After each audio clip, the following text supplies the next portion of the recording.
అందరికీ నమస్కారం. ఆంధ్రప్రదేశ్ రాష్ట్రం అంటే ఉమ్మడి ఆంధ్రప్రదేశ్గా ఉండగా తెలుగు విశ్వవిద్యాలయం అనేది ఒకటి ఏర్పాటైంది.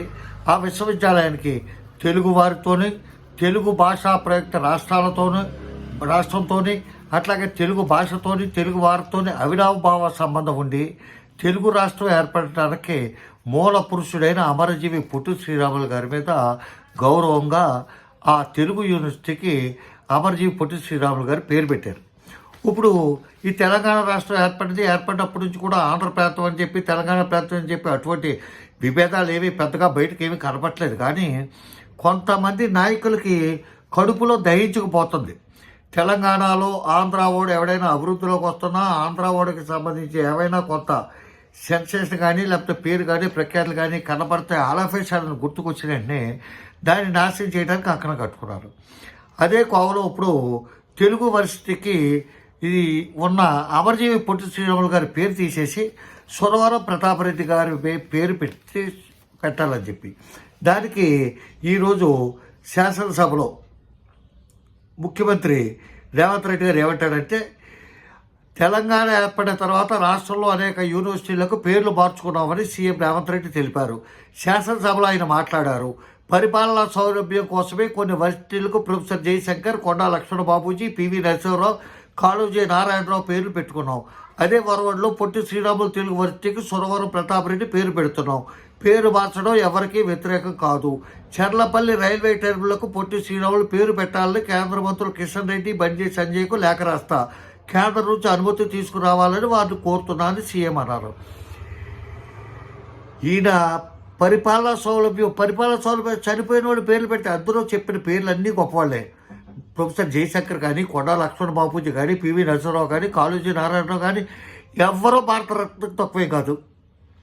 అటువంటి వ్యక్తుల పేర్లు పరిపాలనా సౌలభ్యం కోసం పెట్టాం. వాళ్ళ మీద గౌరవంగా పెట్టాం, వాళ్ళ మీద ప్రేమతో పెట్టాం, వాళ్ళ మీద అభిమానంతో పెట్టాం.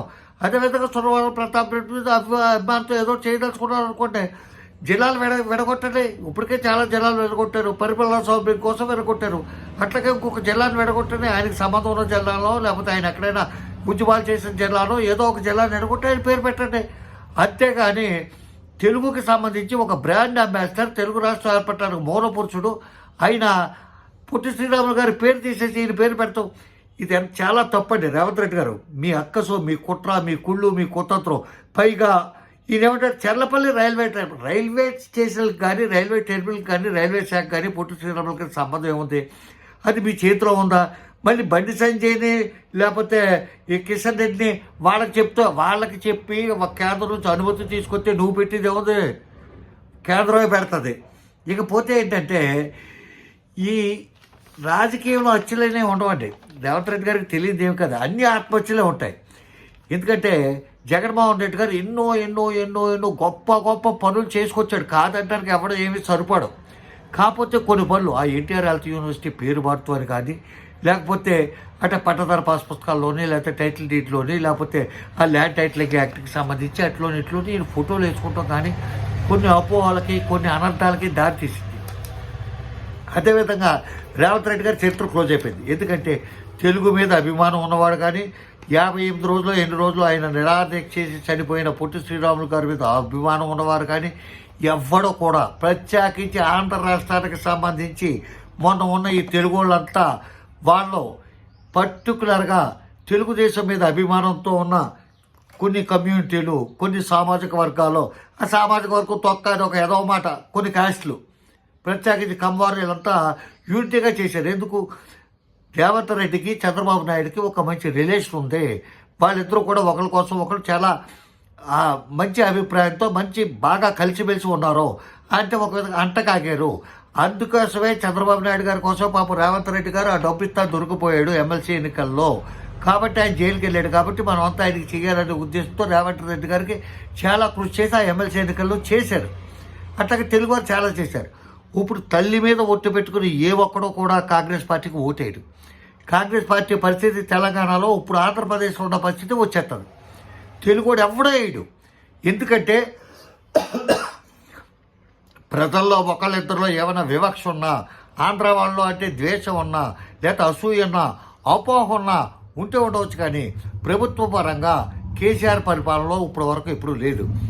రేవంత్ రెడ్డి పబ్లిక్గా డైరెక్ట్గా డెలిబరేట్గా తెలుగు వాళ్ళంటే ఆంధ్రప్రదేశ్ వాళ్ళంటే నాకు అసహ్యం, రోత, చిరాకు, అందుకని వాళ్ళ యొక్క అత్యంత పూజించి ఆరాధించే అమరజీవి పొట్టి శ్రీరాముల పేరే తీసి పడేశాను అని చెప్పి శాసనసభ సాక్షిగా చెప్తూ రైల్వే టెర్మినల్కి పెట్టుకోండి, అండర్ గ్రౌండ్ డ్రైనేజ్కి పెట్టుకోండి, ఏంటండి ఈ పనులు. కాబట్టి దాంతో ఇంకొక చాలా పెద్ద ప్రమాదకరమైన పని, చాలా సాహసం చేశాడు ఆయన. ఎందుకంటే ఇప్పుడు ఉన్న ప్రస్తుత సమాజంలో, ప్రస్తుతం ఉన్న తెలుగు రాష్ట్రాల్లో గత 10 సంవత్సరాలు కానీ 15 సంవత్సరాలు కానీ 20 సంవత్సరాలు బట్టి అత్యంత ప్రజాదరణ కలిగిన సినీ నటుడు ఎవరంటే పూర్వం ఎన్టీ రామారావు ఉండేవారు, అక్కినే నాగేశ్వరరావు, ఒక జోడెద్దులాగా మంచి నువ్వు నేనా అన్నట్టు ఉండేవారు. వాళ్ళకు తోడు అదే రేఖ కృష్ణ గారు కానీ, కృష్ణరాజు గారు కానీ, సోమబాబు గారు వీళ్ళతో. ఆ అయిపోయిన తర్వాత గత 20 సంవత్సరాలు బట్టి అత్యంత ప్రజాదరణ కలిగిన నాయకుడు చిరంజీవే, అందులో డౌట్ లేదు. సినిమా యాక్టర్లో ఆయన పుట్టి పెరిగిన పశ్చిమ గోదావరి జిల్లాలో ఆయన సామాజిక వర్గం, ఆయన కమ్యూనిటీ, ఆయన క్యాస్ట్, కాపులు ఎక్కువగా ఉన్న సామాజిక వర్గం ఎక్కువగా ఉన్న పశ్చిమ గోదావరి జిల్లా పాలకొల్లు నియోజకవర్గంలో ఒక ఆర్యవైశ్య కుటుంబానికి సంబంధించిన ఒక ఆడపడుచు నిలబడితే ఆర్యవైశ్యులంతా కూడా చాలా పట్టుదలగా శ్రమించి కృషి చేసి పట్టుదలగా పనిచేసి ఆమెను వాడగొట్టేశారు, ఈ చిరంజీవిని వాడగొట్టేశారు. ఒక లేడీ, ఒక ఆడపడుచు పోటీ చేస్తుందంటేనే వాళ్ళంతా ప్రెస్టేజ్గా తీసుకుని వీళ్ళ చేయగలిగిన ఏ సహాయం చేయగలిగితే ఆ సహాయం, మాట సహాయం అయితే మాట సహాయం, వాళ్ళ చుట్టాలు పట్టాలు ఎక్కడ ఉంటే వాళ్ళు తీసుకొస్తాం, అక్కడ ఉన్న ఓటర్లు గ్యాదర్ చేయటం కానీ, ఆర్థిక సహాయం చేయటం కానీ, ఎలక్షన్లో కేవలం సహాయం చేయటం, అన్ని విధాలుగా సహకరించారు. అటువంటిది ఆర్యవయసులో ఆరాధ్య దైవం కనికా పరమేశ్వర తర్వాత అత్యధికంగా ప్రేమించే వ్యక్తి అమరజీవి పొట్టి శ్రీరాములు గారు అయితే ఆయన పేరు తీసేస్తే ఎట్టి పరిస్థితుల్లోని 6, 100 అయినా 106 అయినా ప్రతి ఆర్యవైశ్య సోదరుడు ఏ విధమైన ఆర్థిక విసులుబాటు లేని ఆర్యవైశ్య సోదరుడు కూడా ఒకరోజు భోజనం మానేసి 1 కేజీ బియ్యం, ఆ రోజు ఇంట్లో వంట వండుకోవడానికి అవసరమైన ఆ కేజీ బియ్యం అమ్మేసి ఆ డబ్బు పట్టుకొచ్చి కొడంగల్లో ఖర్చు పెట్టి ఈ రేవంత్ రెడ్డిని ఓడగొట్టి పారదొప్పుతారని చెప్పి ఈ సందర్భంగా తెలియజేస్తూ తెలుగువారి మనోభావాలు, ప్రత్యేకించి ఆంధ్ర ప్రాంతం వాళ్ళ యొక్క హృదయాలను గాయపరిచిన రేవంత్ రెడ్డి ఇదే ఆఖరి ముఖ్యమంత్రి పదవి, ఆఖరి ఎమ్మెల్యే పదవి అని చెప్పి నేను వ్యక్తిగతంగా భావిస్తూ సెలవు తీసుకుంటున్నాను. రామాంధ్రరావు, జై హింద్.